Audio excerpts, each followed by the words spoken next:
Hello बच्चों, simplifying maths में आपका फिर से स्वागत है।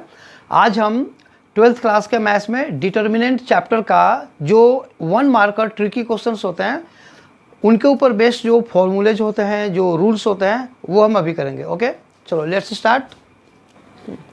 Okay, so let's start the tricky rules for 1 marker questions. Okay, so first formula,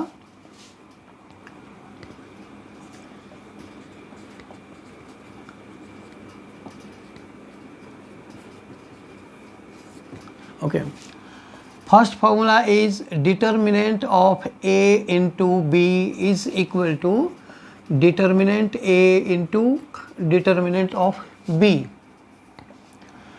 Determinant of A is equal to determinant of A dash. Dash means transpose. Okay, determinant of K into A is equal to k to the power n into determinant A, where n is order of determinant.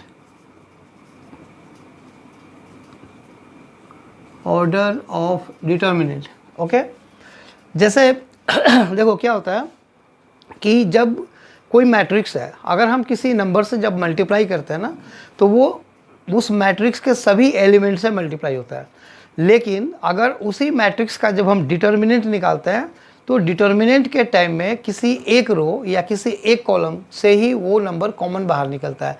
तो पहले मैं इसका ना example तुम्हें एक समझाता हूँ। जैसे मान लो यहाँ पे 3 1 5 1 2 3 0 -1 4, अगर ये डिटर्मिनेंट है, सपोज ये अगर कोई डिटर्मिनेंट है और इसका आंसर अगर x है, ठीक है, अगर मैं इसको, ये हो गया a इक्वल टू, ठीक है, अगर मैं इसको 2a करता हूँ तो क्या होगा, ये मैट्रिक्स है, अभी ये मैट्रिक्स है। ओके, ठीक है, तो अगर मैं 2a करता हूँ तो क्या होगा, ये डबल हो जाएगा सारा नंबर, यानी कि 6 2 10 2 4 6 और 0 -2 एंड 8, ये हो गया ना।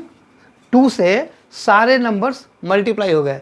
जब मैं इसका डिटर्मिनेंट निकालूंगा ऐसे, तो इसमें क्या होगा, देखो अब डिटर्मिनेंट इसका जब हम लोग निकालेंगे ना, तो 6 2 10 2 4 6 और 0 -2 8, तो क्या हुआ, अब देखो जब ये डिटर्मिनेंट बन गया, जब ये मैट्रिक्स था तो 2 सबसे मल्टीप्लाई हुआ, सारे एलिमेंट से मल्टीप्लाई हुआ।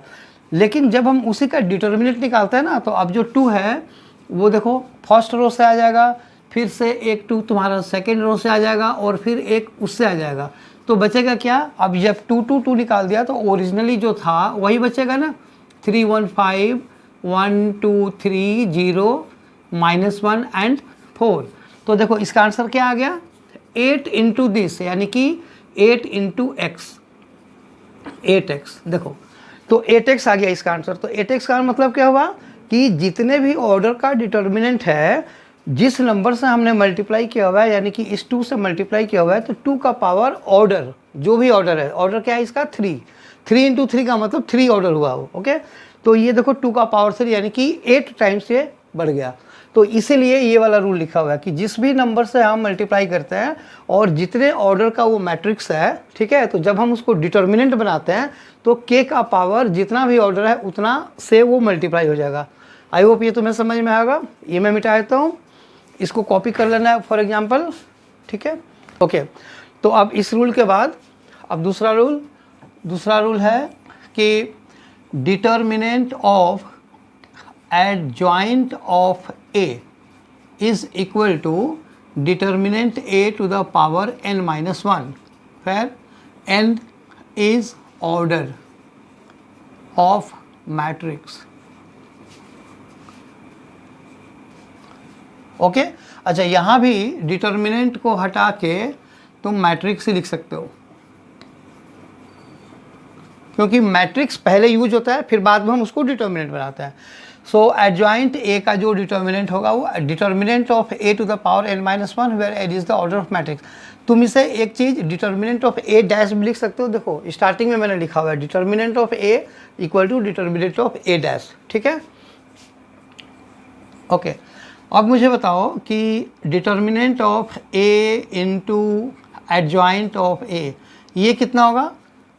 ये होगा determinant of A to the power n, where n is order of matrix. Okay, चलो अब ये वाला बताओ कि ये रूल, ये पावर n कैसे बना? तो इसका एक्सप्लेन मैं यहाँ पे कर देता हूँ, ठीक है ना, इसको समझ में आ जाएगा। देखो इसका एक्सप्लेनेशन है, this is equal to determinant A into determinant of adjoint A. मतलब डिटर्मिनेंट ए इंटू ए, देखो डिटर्मिनेंट ऑफ एडजॉइंट ए कितना था? ये वाला। सो डिटर्मिनेंट ऑफ ए का पावर n-1। अब क्या बनेगा? ये डिटर्मिनेंट ए और डिटर्मिनेंट ए का पावर n-1, तो पावर एक इंक्रीज होगा तो ये वाला -1 कट जाएगा, तो ये आंसर डिटर्मिनेंट ऑफ ए का पावर n आ जाएगा। तो ये कहाँ से आया, ये तुम्हें मैंने यहाँ पे समझाया हुआ है, ठीक है। ओके, तो ये मैं मिटा देता हूँ इसको अब, ठीक है। Next rule,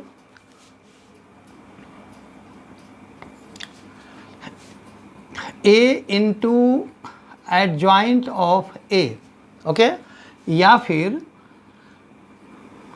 adjoint of A into ए, ये होता है determinant of A into identity matrix of same order. जैसे अगर यहाँ पे ए 3 ऑर्डर का मैट्रिक्स है तो ये आई भी 3 ऑर्डर का होगा, अगर 2 ऑर्डर का है तो यहाँ भी 2 ऑर्डर होगा, ठीक है। तो ये इम्पॉर्टेंट रूल्स हैं, ठीक है, इसे हम लोग यूज करेंगे अब क्वेश्चंस पे। ये फटाफट कॉपी कर लो या स्क्रीनशॉट ले लो, फिर हम इसके क्वेश्चंस अभी आगे चलते हैं।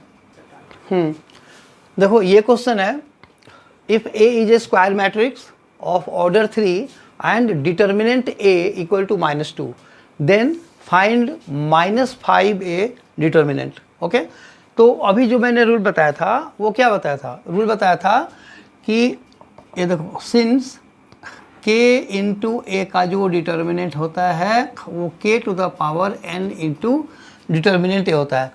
k मतलब कि जिस नंबर से मल्टीप्लाई रहे, तो यहाँ पे -5 से मल्टीप्लाई हो रहा है और ये ऑर्डर कितना है इसका? 3 है। तो इसका जो आंसर होगा वो कितना हो जाएगा? -5 टू द पावर ऑर्डर 3 है, तो 3 इंटू डिटर्मिनेंट ऑफ ए, वो कितना दिया हुआ डिटर्मिनेंट है? -2। तो क्या आंसर है? -5 का पावर 3 कितना होगा? -125 into -2। So answer is 250 plus में। समझ में आया? तो ऐसे बहुत सारे क्वेश्चन तुम कर सकते हो। ये लो फर्स्ट क्वेश्चन, सेकंड क्वेश्चन भी कर लेते हैं।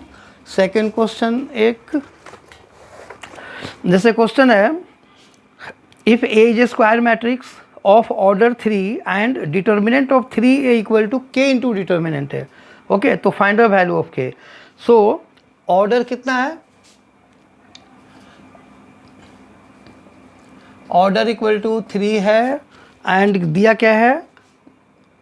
Determinant of 3a is equal to k into determinant a, ये दिया हुआ है तुम्हें।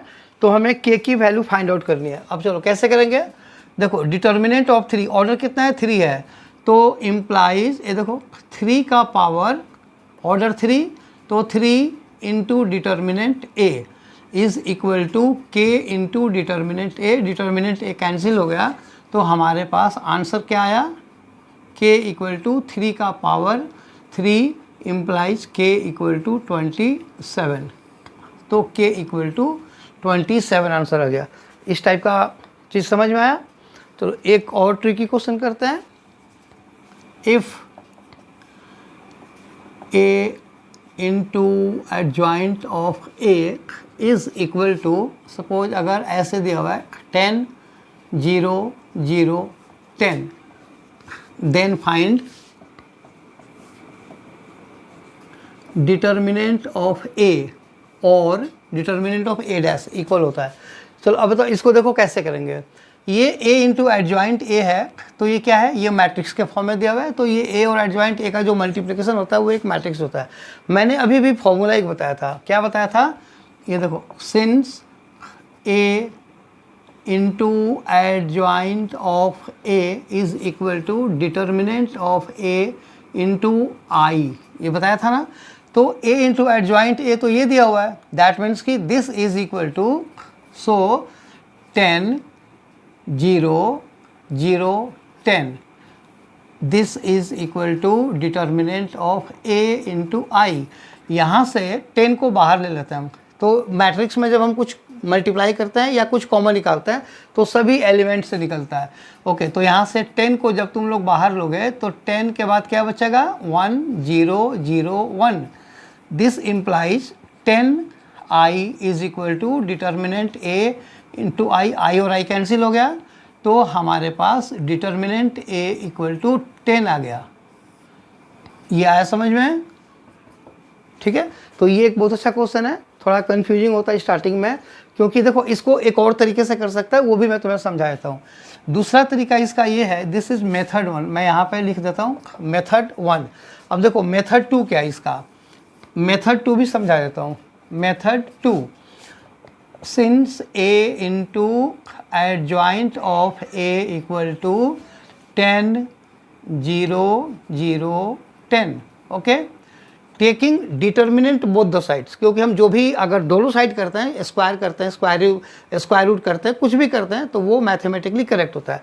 सो taking determinant both the side, so determinant of A into adjoint of A is equal to determinant of 10 0 0 10, correct. तो इससे क्या आएगा, ये देखो, ये इसका फॉर्मूला क्या होता है, डिटर्मिनेंट A का पावर n का मतलब कि कितने ऑर्डर का है, ये 2 ऑर्डर का है, तो ये हो गया 2, और ये देखो ये कितना आ जाएगा 100। So this implies determinant A is equal to 10। तो ये है इसका सेकंड मेथड, और आई होप कि तुम्हें मेथड 1 मेथड 2 दोनों समझ में आ जाएगा।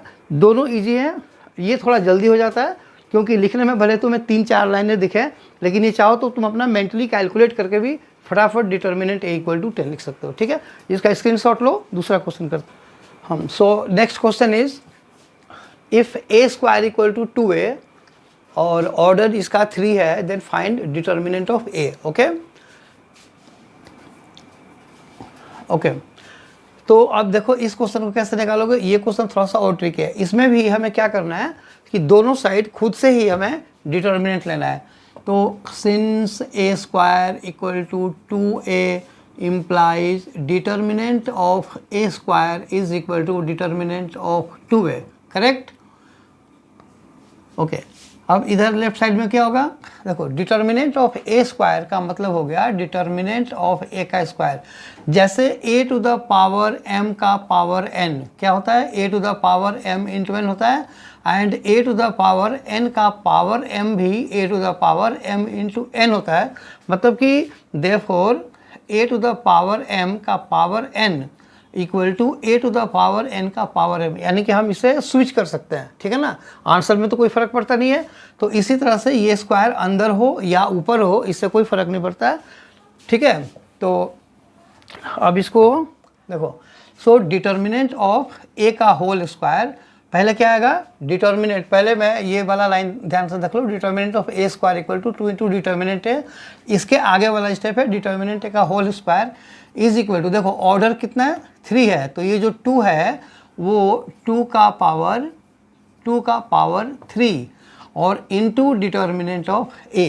अब देखो ये डिटर्मिनेंट है तो 2 बार है ना, तो एक बार से ये पावर कट जाएगा, तो हमारे पास आंसर क्या आएगा, डिटर्मिनेंट A का 8। तो ये इसका आंसर हो गया, समझ में आया।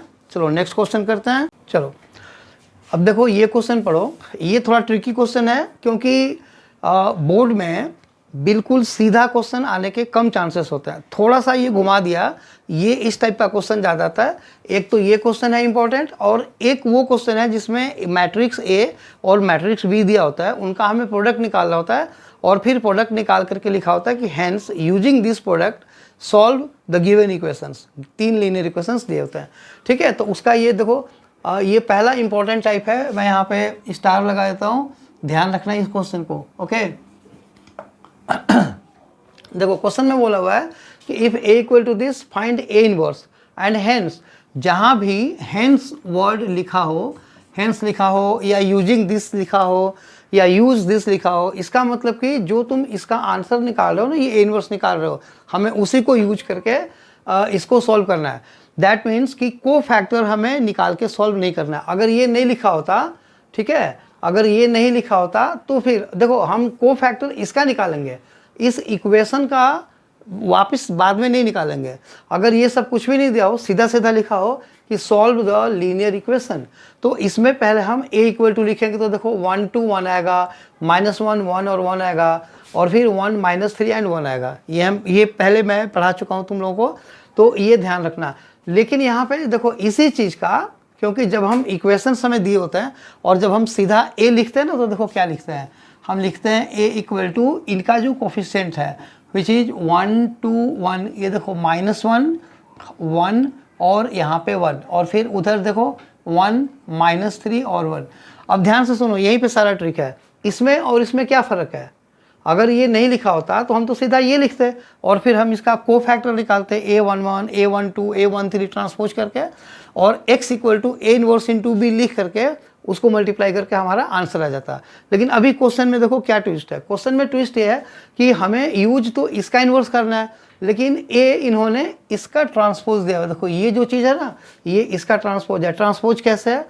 फर्स्ट रो 1 to 1 है, इसमें देखो फर्स्ट कॉलम 1 to 1 है, -1 1 1 है, इसमें -1 1 1 कॉलम में दिया हुआ है, इसमें थर्ड रो 1 -3 एंड 1 दिया हुआ है, और इसमें थर्ड कॉलम दिया हुआ है। कहने का मतलब कि जो हमें एक्चुअल में जिस मैट्रिक्स का इन्वर्स हमें लास्ट में यूज करना होता है, वहाँ पे इन क्वेश्चन में उसका ट्रांसपोज दिया हुआ है। तो अगर ये एज इट इज़ डायरेक्ट दिया होता, हम जो आंसर इसका आता है इन्वर्स का हम डायरेक्ट यूज करते हैं, लेकिन जब ट्रांसपोज दिया हुआ है ना, तो हम एंड में उसको ट्रांसपोज कर देंगे। तो सीधी सी बात है, सही अगर ये एग्जैक्ट दिया हुआ है एग्जैक्ट यूज करो, अगर इसका ट्रांसपोज दिया हुआ है तो तुम ट्रांसपोज यूज करो। That's it. ओके, ये मैं मिटा रहा हूँ।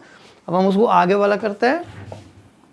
देखो चलो, तो अब हमें इसका क्या निकालना है? इन्वर्स निकालना है। इन्वर्स कैसे निकालते हैं? को फैक्टर का ट्रांसपोज करके निकालते हैं। तो हम इसके लिए कर रहे हैं, अभी इसको अपने दिमाग से निकाल दो। अभी इसका इन्वर्स देखो, सो A11 A12 A13, ये पहले भी बता चुका हूँ। पुराने वीडियोस अगर ना समझ में आए, पुराने वीडियोस एक बार ज़रूर देख लेना, समझ में आ जाएगा। A22, फिर A31 A32 और A33। ओके, चलो अब देखो क्या बताया था मैंने। ये जो कैपिटल ए होता है ना, ये को फैक्टर का सिंबल होता है। मैंने को फैक्टर तो सारा लिख दिया, लेकिन अब इसका आंसर देखो कैसे निकालते हैं।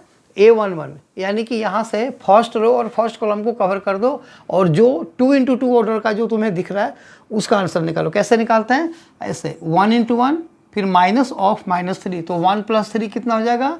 4 हो जाएगा। ध्यान से सुनना, ये 1 2 का मतलब फर्स्ट रो सेकेंड कॉलम, तो फर्स्ट रो तो ये ऊपर वाला चला गया, सेकेंड रो ये चला गया, तो 2 into 1 2 और +3, 2 + 3 ये हो गया हमारा 5। फिर 1 3 का मतलब first row third column, first row ऊपर वाला है और थर्ड कॉलम ये है, तो क्या बचा? 2 - 1, तो ये हो गया 1। ओके, चलो यहाँ पे लाइन खींच दो ताकि तुम्हें कन्फ्यूजन ना हो। ओके, ये वाला फर्स्ट हो गया। अब यहाँ पे A21, तो A21 का मतलब second row and first column ये कवर कर दो, और सेकेंड रो ये चला गया, तो -1 -1, दिस इज -2। A21 यानी कि सेकेंड रो फर्स्ट कॉलम ये है, सेकेंड रो ये है, तो कितना हो गया? -1 और -1। एक मिनट, ओह यहाँ पे 2 2। ओके, A22, तो A22 का मतलब हुआ सिर्फ इसके कॉर्नर्स, तो 1 और -1 दैट इज 0। फिर है A23, यहाँ पे 2 3। ओके, तो देखो second row and third column ये चला गया, और सेकेंड रो मतलब ये अपने दिमाग से निकालो, तो बचा क्या? 1 माइनस ऑफ -1 यानी कि 2। ठीक है, चलो ये भी हो गया। अब आते हैं इस पे 3 1 यानी कि थर्ड रो फर्स्ट कॉलम ये छुपा दो, थर्ड रो ये छुपा दो, क्या बचा? -1 into -3 मतलब 3 - 1 दैट इज 2। 3 2 यानी कि third row second column, third row and second column, तो क्या बचा? ये देखो सेकेंड कॉलम, तो -3 और -2, तो ये हो गया -5। फिर से चेक करो, third row and second column, third row ये चला गया, सेकेंड कॉलम ये चला गया, ठीक है। तो -3 और -2 -5। अब ये है 3 3 3 3 का मतलब कि third row and third column चला गया, तो 1 × 1 1 और +2 दैट इज 3, ठीक है।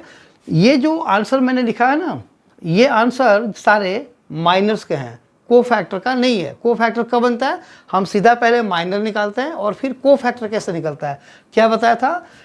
नीचे जो नंबर्स तुम्हें दिख रहे हैं ना, इनका सम अगर ऑड है तो साइन चेंज कर दो और जो इवन है उसको छोड़ दो। अब इसका भी रीजन होता है, शायद तुम्हें याद नहीं होगा, एक बार रिमाइंड करा देता हूँ। ये देखो aij यानी कि cofactor of any element is equal to -1 to the power i + j into mij।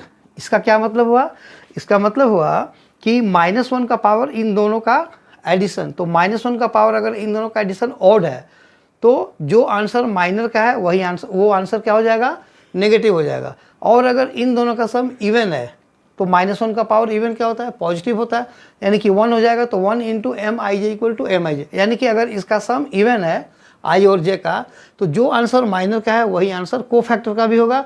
और अगर इनका दोनों का सम अगर ऑड है तो जो माइनर का आंसर है उसका नेगेटिव आंसर को फैक्टर का होगा।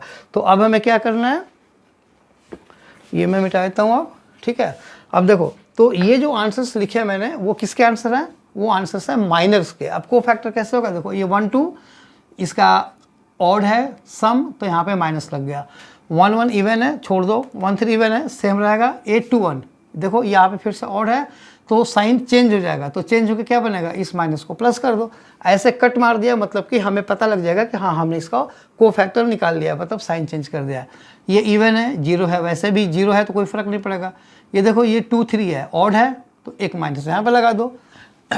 फिर ये देखो 2 3 3 2 ऑड है, इसको फिर से एक कट मारो, ये हो जाएगा तुम्हारा प्लस, ठीक है। ये 3 3 इवन है तो ऐसे ही रहेगा। सो इसका क्या मतलब हुआ, इम्प्लाइज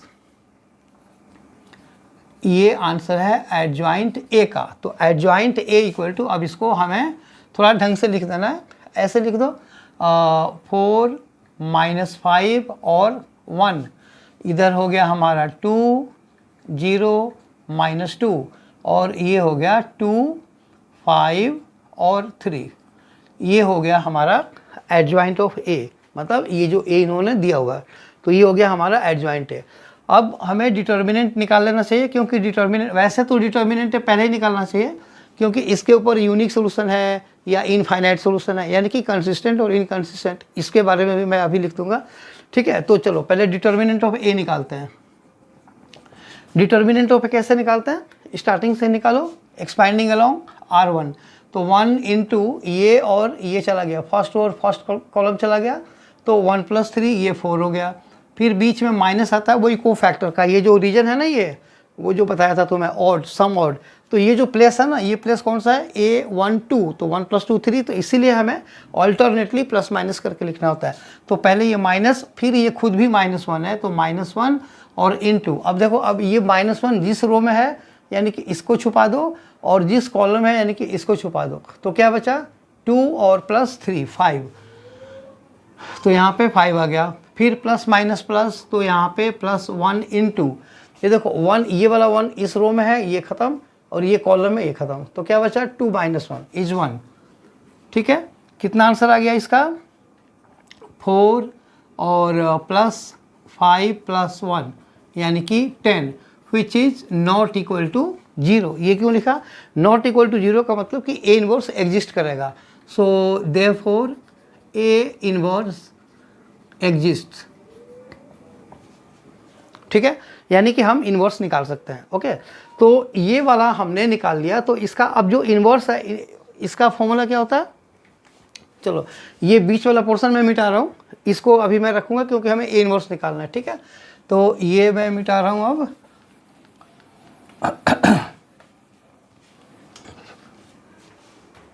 देखो, so therefore A inverse is equal to, formula होता है adjoint A by determinant of A. Okay, चलो अब इसको लिखो। डिटर्मिनेंट कितना आया था 10, तो ये हो गया 1/10 और यहाँ पे एडजॉइंट है, ये रहा एडजॉइंट है, तो ये क्या है 4 2 2 -505 -505, फिर 1 -2 3 1 -2 एंड 3। चलो ये हो गया हमारा ए इनवर्स निकल गया। अब देखो अब आता है फिर से यहाँ पे समझने वाली बात। ओके, अब ये वाला नीचे वाला मैं मिटा देता हूँ। ओके, ये ऊपर कॉपी हो चुका है एडजॉइंट, और ये रहा डिटर्मिनेंट। ठीक है, अच्छा अब जो हमें क्वेश्चन दिया हुआ है, अब इसके ऊपर ध्यान दो। ये वाला जो इक्वेशंस हैं, इक्वेशन के अकॉर्डिंग हमें जो चीज़ है, इक्वेशन के अकॉर्डिंग जो एक्स वाई जेड का कोफिशिएंट होता है ना, उसके इन्वर्स से हमें वो मल्टीप्लाई करना होता है। सो अब यहाँ पे लिखो फ्रॉम क्वेश्चन, ये देखो जब ये वाला और इनका कोफिशिएंट सेम होता है तो हम a इंटू एक्स लिखते हैं। अभी इसका ये ट्रांसपोज है तो हम यहाँ पे क्या लिखेंगे, a ट्रांसपोज, a नहीं लिखेंगे, a ट्रांसपोज लिखेंगे। ठीक है, या फिर तुम कुछ और भी लिख सकते हो। ठीक है, सो या फिर सीधा तुम लिखो x is equal to a transpose का इनवर्स इंटू b। ये बहुत क्लियर होना चाहिए। देखो अगर 1 2 1 -1 1 1 और 1 -3 1 जो कि इसका ट्रांसपोज अगर वो दिया होता तो हम यहाँ पे 80 नहीं लिखते, मतलब ए ट्रांसपोज नहीं लिखते, हम सीधा ए इनवर्स लिखते हैं। लेकिन जो हमने इनवर्स निकाला है वो हमारे एक्स वाई जेड के कोफिशिएंट का ट्रांसपोज है, तो हम यहाँ पे ट्रांसपोज लिखेंगे। सो दिस सिंप्लाइज, इसको एक और लाइन लिखो सिंप्लीफाई करके, x इज इक्वल टू, अभी मैंने बताया था थोड़ी देर पहले कि ये और ये इंटरचेंज मतलब हो जाते हैं, तो ये अब इनवर्स अंदर आएगा और ऊपर ट्रांसपोज और इनटू b। अब ये क्या है, देखो अब जो हमने ए इनवर्स निकाला हुआ है ना, ये देखो मैंने स्टार्टिंग में ही बताया था, अगर सेम टू सेम है तो सेम कॉपी कर दो जो तुमने ए इनवर्स निकाला है। अगर ये ट्रांसपोज दिया हुआ है एक्स वाई जेड के कोफिशिएंट का, तो जो भी तुम्हारा आंसर आता है ना यहाँ पे उसको ट्रांसपोज कर दो। तो अब वही वाला टाइम आ गया, तो ये जो आंसर है हम उसको क्या करेंगे, ट्रांसपोज कर देंगे। अब ट्रांसपोज का मतलब 1/10 तो कुछ होगा नहीं, वो बाहर ही रहेगा और ऐसे ही रहेगा। इसको ये भी बता दूं कि इसको ना अंदर मत डालना, ये बिल्कुल एंड में जब हम इस कोफिशिएंट से मल्टीप्लाई कर चुके होते हैं उसके बाद हमें ज़रूरत पड़े तो डालना होता है, वैसे ज़रूरत नहीं पड़ती है ज़्यादा। तो ये हो गया हमारा, चलो इसको कॉपी करो 1/10। अब इसको क्या करना है हमें, देखो ए इनवर्स का ट्रांसपोज करना है, तो ये फिर से 4 2 2, first row will become first column, second row -505, तो ये हो जाएगा -505, और फिर ये वाला 1 -2 3, तो 1 -2 3, और फिर इनटू ये जो b होता है ना वो एक्चुअल में कॉलम मैट्रिक्स होता है। वो कॉलम मैट्रिक्स कहाँ पे है, ये है 4 0 एंड 2, तो ये रहा 4 0 और 2, करेक्ट। चलो अब इसको मल्टीप्लाई करो, तो मल्टीप्लाई में 1/10 तो ऐसे ही रहेगा, और अब इसको मल्टीप्लाई करते हैं। देखो 4 4 जा 16, इसको ध्यान से करना, इसी में गलतियां ज़्यादा होती हैं। तो जब इधर मूव करोगे तो इधर भी मूव करोगे, तो first with first plus second with second, तो ये 0 आ जाएगा, और फिर प्लस थर्ड इंटू थर्ड यानी कि 1 इंटू 2, तो ये +2 आ जाएगा। ठीक है, अब ये वाला लो, इसको इससे करो, 2 इंटू 4 8, फिर 0 है तो +0, और फिर ये रहा -2 विथ दिस, तो ये रहा -4। ठीक है, अब चलो थर्ड वाला करो, तो ये इसके साथ तो 2 4 जाए, यहाँ पे 8 हो गया, और ये 0 हो गया, और फिर 3 इंटू 2 ये 6 हो गया। ओके, चलो तो ये कितना आंसर आया, यहीं पे कर लेते हैं, 16 to 18/10, तो 18/10 यानी कि 9/5। ये देखो 8 - 4 4, 4/10 यानी कि 2/5। यहाँ पे 8 6 14/10 यानी कि 7/5। ये आंसर है हमारा किसका, ये आंसर है x का, ये है x। ठीक है, तो x क्या होता है, x is actually XYZ column में। Okay, so XYZ equal to that, so x equal to 9/5, y is equal to 2/5 and z is equal to 7/5। ये हमारा इस क्वेश्चन का सॉल्यूशन हुआ। आई होप तुम्हें ये समझ में आया होगा।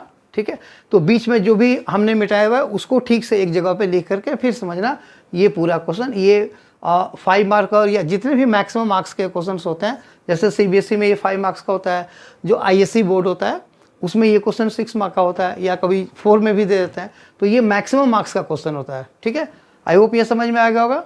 ठीक है, अब एक और क्वेश्चन करते हैं जिसमें कि A इंटू बी निकालना होता है और उसको यूज करके हमें गिवन लीनियर इक्वेशन को सॉल्व करना होता है। हाँ, तो ये देखो, ये एक और इम्पॉर्टेंट क्वेश्चन है। ठीक है, ट्रिकी क्वेश्चन, इंपॉर्टेंट क्वेश्चन भी, ट्रिकी क्वेश्चन भी। तो इसमें भी तुम्हें पहले मैं समझा देता हूँ। देखो A और B ये दो मैट्रिक्स तुम्हें गिवन है, A equal to this matrix, B equal to this matrix.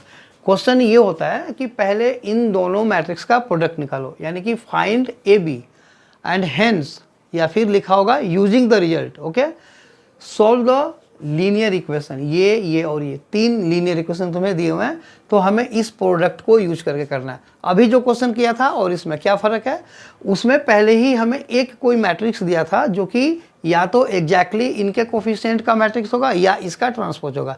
तो उसका पहले हम A इनवर्स निकालते हैं। तो उसमें हमें A इनवर्स निकालने के लिए ना को फैक्टर का यूज करना पड़ता है, क्योंकि मैट्रिक्स से हम सीधा A इनवर्स निकालने जा रहे हैं। लेकिन इसमें इसको सॉल्व करने के लिए ना हमें को फैक्टर नहीं निकालने की जरूरत पड़ेगी। तो A इंटू बी जब हम निकालेंगे तो इनका जो प्रोडक्ट होगा ना वो इसमें सीधा यूज हो जाएगा। एक और बात याद रखना, अगर तुमने A इंटू बी का प्रोडक्ट निकाल दिया, ठीक है, और उसके बाद लिखा हुआ है hence solve this linear equations, और तुमने लीनियर इक्वेशन को सॉल्व करने के लिए प्रॉपर स्टार्टिंग से जो नया बिल्कुल जो शुरू वाला मेथड है, यानी कि को फैक्टर निकाल के अगर तुमने किया तो तुम्हारा बहुत ज़्यादा टाइम वेस्ट होगा और मार्क्स भी पूरे नहीं मिलेंगे। आधे इसके मार्क्स होते हैं और आधे यूजिंग दिस सॉल्व दिस का मार्क्स होता है। ठीक है, तो तुम्हें इसके तो मार्क्स मिल जाएंगे, लेकिन सॉल्व करने वाला जो पार्ट है उसका मार्क्स नहीं मिलेगा, क्योंकि तुमने प्रोडक्ट को यूज करके सॉल्व नहीं किया। ये ध्यान रखना। ओके, चलो तो अब ये क्वेश्चन करते हैं। So here A into B is equal to, अभी इसको हमें पहले कॉपी करना पड़ेगा। तो 1 -2 3 1 4 1 1 -3 2। ओके, दूसरा मैट्रिक्स भी कॉपी करो, साथ साथ लिख के अगर तुम प्रोडक्ट निकालोगे तो गलती नहीं होगी। 11 -5 -14, फिर है -1 -1 एंड 2, फिर है -7 1 एंड 6। चलो अब हम इसका आंसर निकालते हैं। ठीक है, तो ए बी का देखो प्रोडक्ट क्या है, दिस इंटू दिस। ये फिगर याद है ना, देखो फिर से समझा रहा हूँ। ये इस तरह से बताया था, first with first, second with second, third with third, और बीच में सारा प्लस हो जाता है। ये तरीका था, ये मैंने फिगर बनाया था। ओके, तो ये पूरा इसके साथ मल्टीप्लाई होगा, तो 1 इंटू 11 इज 11। फिर इधर जाते हैं, फिर इधर भी मूव करते हैं, तो सेकंड विथ सेकंड यानी कि प्लस बीच में होगा, और -2 इंटू -1, तो ये हो जाएगा तुम्हारा +2। ठीक है, और फिर 3 इंटू -7, तो -21। ठीक है, चलो ये इधर नहीं आएगा, इसको नीचे लिखना पड़ेगा।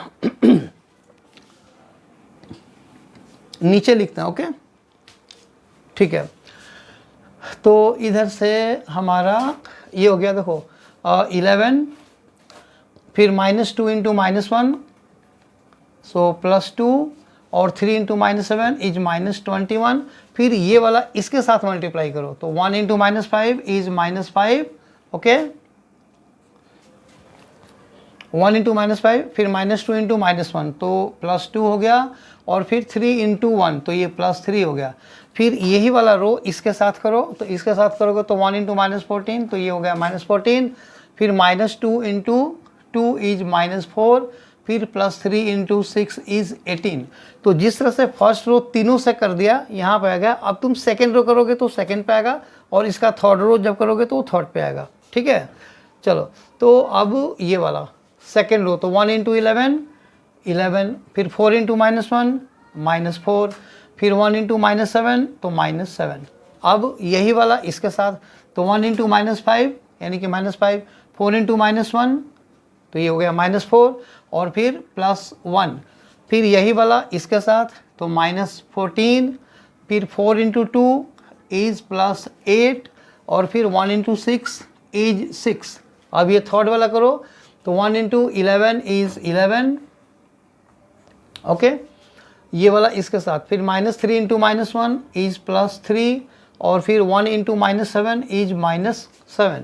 अब ये रो इस कॉलम के साथ तो 1 इंटू -5 यहाँ पे भी -5 और फिर -3 इंटू -1 यह हो गया +3 और फिर 1 इंटू 1 तो ये हो जाएगा +1, ठीक है। ये थर्ड वाला कर रहे हैं ना, दिस विथ दिस हो गया था तो 1 इंटू -5 और प्लस -3 इंटू -1 और फिर +2 इंटू 1 तो 2 इंटू 1 ये वाला 2 है, ओके। चलो ये थर्ड रो अब इसके साथ तो 1 इंटू -14 इज -14, फिर -3 इंटू -2 इज -6 और 2 इंटू 6 इज 12 हो गया, ठीक है। अब इसका आंसर यहाँ पे लिख दो। देखो कितना हो गया ये 11 टू 13 -21 यानी कि -8, फिर यहाँ पे 3 टू 5 -5 0, फिर यहाँ पे 18 -18 इज 0, ठीक है। अब चलो ये वाला करो 11 -11 ये भी 0 हो गया। फिर ये वाला देखो -5 और +4 और -1 तो ये भी हो गया -8, फिर ये हो गया 8 6 14 -14 इज 0, ये 10 11 3 14 11 + 3 -7 14 -7 तो यहाँ पे ये वाला एक बार और चेक करो, दिस इंटू दिस 1 इंटू 11 फिर -3 इंटू -1 और ये वाला गलत हुआ है, ये 14 क्योंकि 2 इंटू -7 है 14 तो ये वाला भी आ गया 0, 3 टू 5 -5 ये वाला हो गया 0 और 12 और -20 इज -8। अब ये देखो ये क्या है, अगर -8 डायगोनल है और सारा का सारा एलिमेंट फिर 0 है, दैट मीन्स कि this is equal to -8i। यहाँ तक ठीक है। चलो अब ये बीच का ये वाला नीचे वाला पोर्शन मैं अभी रख रहा हूँ, ठीक है, और ये बीच वाला मैं मिटा रहा हूँ क्योंकि अब इसकी ज़रूरत अभी नहीं है, ठीक है। नेक्स्ट पार्ट करने के लिए बीच वाला मिटाना पड़ेगा, ओके। तो इसका स्क्रीनशॉट ले लो, ये पूरा ही मिटाना पड़ेगा, ठीक है, ये वाला छोड़ करके। हाँ तो अब देखो, अब हमें जो सॉल्व करना था, क्योंकि तुम्हारे पास स्क्रीनशॉट है जो मैंने इक्वेशन से लिखे हुए थे, अब तुम्हें देखना है कि उसमें इसका यूज कैसे होगा, ठीक है। तो अब हमारे पास जो आंसर आया वो आया AB इक्वल टू -8i। रुको, ये -8i याद रखना, ये भी मैं मिटा रहा हूँ। तो अब हमारे पास since AB is equal to -8i, अब तुम्हें देखना है कि लिखा हुआ है कि using the product solve the given equation, तो प्रोडक्ट तो ये आ गया -8 इंटू i आ गया। अब जो इक्वेशन मैंने दिया था उसमें XYZ का जो कोफिशिएंट है 1 -2 3 यानी कि जो A वाला पार्ट है, ठीक है। तो from question x is equal to, मतलब ये A है ना, तो जो XYZ के कोफिशिएंट वाला पोर्शन है वो ये वाला मैट्रिक्स है 1 -2 3, यानी कि इक्वेशन है x - 2y + 3z equal to something और x + 4y + z और x - 3y + 2z, ओके। तो x is equal to A inverse into B सीधा, ओके। अब इसको कैसे यूज करोगे, अब देखो, अब जो ये A इनवर्स है ना, इसी को हम को फैक्टर से निकालते हैं जब ये सब कुछ नहीं दिया होता, कोई कंडीशन जब नहीं दिया होता। अभी हमें A इनवर्स निकालना है, कैसे निकालेंगे, ये देखो यहाँ से निकालेंगे, ठीक है।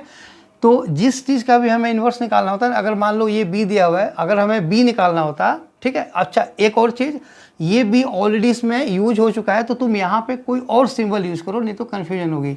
यहाँ पे एज्यूम कर लो कि हम C यूज कर रहे हैं, लेकिन ये C क्या है याद है ना, XYZ का के बाद जो लास्ट में एक कॉलम होता है ना इक्वेशन के बाद, ये C वो वाला है।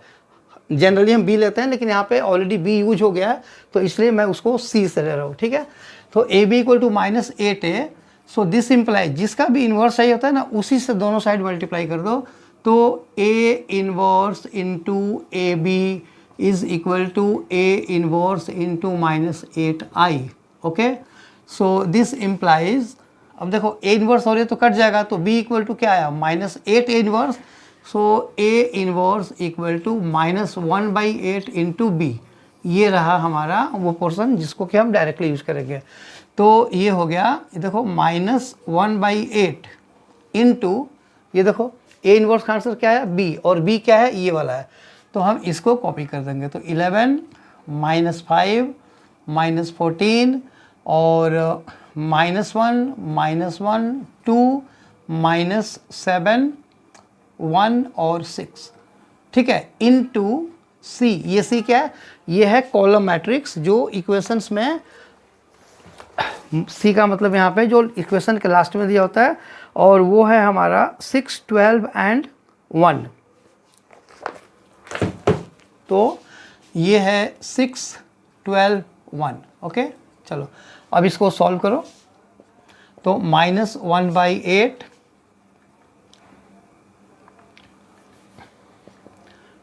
-1/8 into, okay, this into this, 11 6 जा 66, -5 इंटू 12 -60, और -14 इंटू 1 इज -14, ठीक है। दिस एंड दिस हो गया फर्स्ट कॉलम पे। अब ये वाला फिर इसके साथ -1 इंटू 6 इज -6, -1 इंटू 12 -12, और फिर ये हो गया +2। फिर लास्ट वाला कॉलम करो, -7 इंटू 6 -42, फिर +12, और 6 इंटू 1 is +6। Okay, so equal to -1/8 into, इसको सिंप्लीफाई करो, 66 -60, ये कितना हो गया, 6 -14 इज -8। इसको करो -18 और +2 इज -16। फिर इसको करो 12 6 18 और -42 इज -24। तो हमारे पास जब इसको अंदर मल्टीप्लाई करोगे तो ये आ गया 1 2 एंड 3। इसका मतलब क्या हुआ, ये किसकी वैल्यू है, ये है x y और z, इसकी वैल्यू है ना। सो दिस इम्प्लाइज, अब जब इसको इससे कंपेयर करोगे तो x = 1, y = 2, ओके, z = 3। ये हो गया इस टाइप के क्वेश्चन का सॉल्यूशन, ये इसका आंसर हो गया। आई होप समझ में आया होगा। ध्यान से एक बार एक रिकैप में कर देता हूँ जल्दी से। देखो a इंटू ए और b दिया होगा, बोलेंगे कि फाइंड a इंटू बी, यानी कि product of a into B, and उसको यूज करके तुम्हें एक 3 लीनियर इक्वेशंस दिए होंगे, उनको सॉल्व करना है। प्रोसेस क्या है, प्रोसेस है कि पहले a इंटू बी निकाल लो, वो आ गया, वो क्या आया था हमारा -8i आ गया था। फिर जो लीनियर इक्वेशंस दिए हुए हैं उनमें एक्स वाई जेड का कोफिशिएंट इनमें से किससे मैच करता है। इस क्वेश्चन में इससे मैच कर रहा था, तो जब इससे मैच कर रहा था तो हमें तो एक्स वाई जेड का जो कोफिशिएंट का मैट्रिक्स बनता है उसका इन्वर्स चाहिए होता है, यानी कि हमें इस क्वेश्चन में ए का इन्वर्स चाहिए। तो जिस चीज़ का, ये ट्रिक मैं तुम्हें बता रहा हूँ कि जिस चीज़ का इन्वर्स चाहिए ना, उसी के इन्वर्स से दोनों साइड मल्टीप्लाई कर दो। ये जो आया हुआ है A inverse, A B equal to -8i आया था, हमें चूंकि ए इन्वर्स चाहिए तो हम दोनों साइड ए इन्वर्स से मल्टीप्लाई करते हैं। देखो A inverse into A B equal to A inverse into -8i। ये जो आई होता है ना, वो आइडेंटिटी मैट्रिक्स होता है जिसकी न्यूमेरिकल वैल्यू 1 होती है। तो मतलब कि इसको किसी से मल्टीप्लाई करोगे वही चीज़ रहेगा, ठीक है। तो -8 और ये ए इन्वर्स इंटू आई, मतलब सिर्फ ए इन्वर्स ही होगा। तो ये रहा -8 ए इन्वर्स हो जाएगा, तो ए इन्वर्स इक्वल टू ये -8 बाहर आ जाएगा, यानी कि बी में डिवाइड हो जाएगा। और फिर -1/8 और बी का मतलब कि इन दोनों का जो प्रोडक्ट था उसमें ये बी है, तो बी की वैल्यू वहाँ से हम लोग यहाँ पे पुट कर देंगे। ध्यान रखना कि कोफैक्टर नहीं निकालेंगे। और फिर इनटू, नॉर्मली बी हम लेते हैं जो कॉलम मैट्रिक्स होता है, यहाँ पे बी यूज हो गया तो मैंने इसमें इसको सी मान लिया, तो ये सी है। और उसके बाद तुम सीधा प्रोडक्ट निकालो और एक्स वाई जेड ये है तो उससे कंपेयर करो और फिर तुम्हारा ये आंसर आ जाएगा। आई होप तुम्हें ये अच्छी तरह से समझ में आ गया। तो ये सारे बहुत ही इंपॉर्टेंट, जो आज के सेशन में सारा जो 1 मार्कर भी था वो भी ट्रिकी होता है। और ये जो 2 टाइप के क्वेश्चन आते हैं ये काफ़ी ट्रिकी हैं। एक तो ये प्रोडक्ट वाला और एक जो वो ट्रांसपोज करके देते हैं वो वाला, ध्यान रखना है बोर्ड एग्जाम के लिए, ठीक है।